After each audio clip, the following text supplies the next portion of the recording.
Let's inject some vibrant energy into your videos with the incredible Haiko Glow Bars effect in Capcut, and I'll show you exactly how, step by step. First, open your Capcut project and select the video clip where you want to add the glow bars. Now tap on Overlay in the bottom menu. From here, select Add Overlay. We're going to add a simple solid color image, white or black. Usually works best for building this effect. Tap Add to place it on your timeline. Position this new overlay above your main video clip on the timeline. Now drag the ends of this overlay to match the duration of the section of your video where you want the glow bars to appear.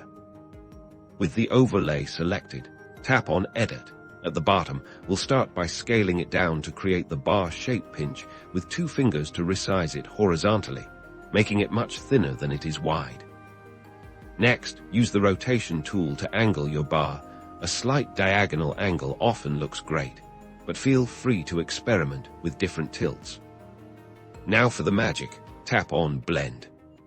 We're going to try out different blend modes to see how they interact with your video. Overlay, soft light, or even hard light can produce interesting glow effects. Tap through them until you find one you like.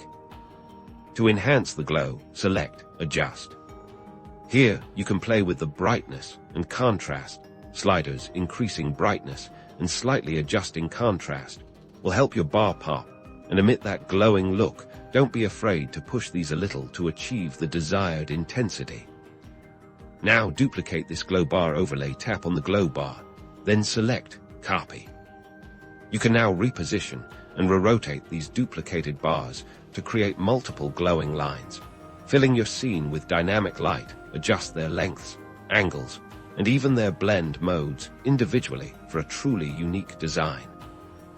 And there you have it. Your video now has stunning, dynamic Haiko Glow Bars, adding a professional and eye-catching flair. Experiment with colors and positions to make it your own.